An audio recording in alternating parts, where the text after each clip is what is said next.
Welcome back to Tangata Pasifika. Ko whakatala pa atu ki a koutou katoa. Neva Ritimanu is the newsreader with that golden voice. She has long ruled the airwaves, reading the news for News Talk ZB. Oh yes, indeed. Now, while Neva held a successful broadcasting career, privately she was struggling. She was overweight, she was smoking a packet of cigarettes a day and dealing with depression. As Johnson Raela reports, she's now written a book about her journey, which she hopes will inspire others. Auckland's iHeart Lounge. Broadcaster Neva Retimanu's launching her new book. It's another milestone in a remarkable journey for the 48-year-old Samoan. Those closest to her are the proudest. Then when she told us, hey, look, I need to start doing some running and I need to start doing this, me personally, I thought, oh, here we go, she's going to start a little fad. But there was a fad that started 7 years ago she hasn't given up on. In this update, Born in Invercargill, Neva has been one of the country's leading radio newsreaders, a voice that's been on our airwaves for almost 3 decades. But behind the cool professionalism she displayed on air lived a woman troubled by the direction her life was taking. I was in a very dark place, and basically my journey started. I was overweight. I was smoking cigarettes, probably over a packet a day.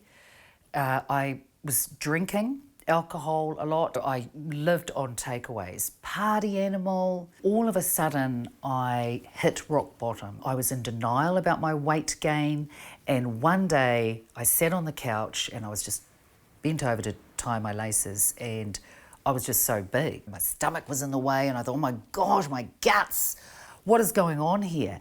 And that moment was my light bulb moment. That was my awakening call. And I sat back and then I really started to cry because I thought, okay, I'm big.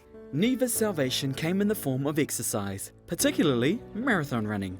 These days she trains with her Get Running crew 3 to 4 mornings a week. The Chicago Marathon later this year is her goal. Marathon running's already taken her around New Zealand and to Paris and New York twice. You laugh at yourself a hell of a lot throughout this book, and when you first started exercising, this is actually one of my favourite parts of the book, you say, the first time I'd heard of chin-ups, I thought I had to put my chin in the thick elastic band. I didn't realise I had to put my foot in the band and then lift my body so my head was over the bar. You really didn't know anything about exercising, did you? Oh, hell no. I'm not making anything up. There was about 8 of us.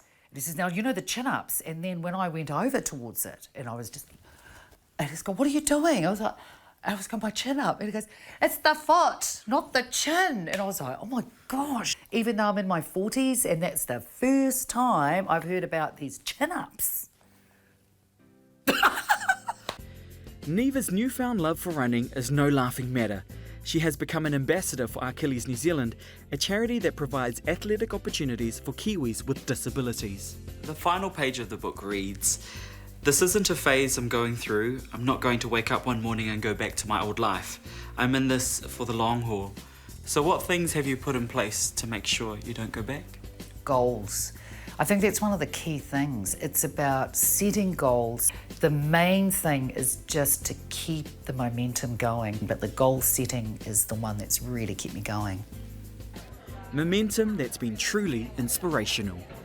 I guess we're most proud of her representing our family and just giving that support to show not just our family that it's not too late to change, the Pacific community as well. It just takes one person to make a change, to inspire other people to change.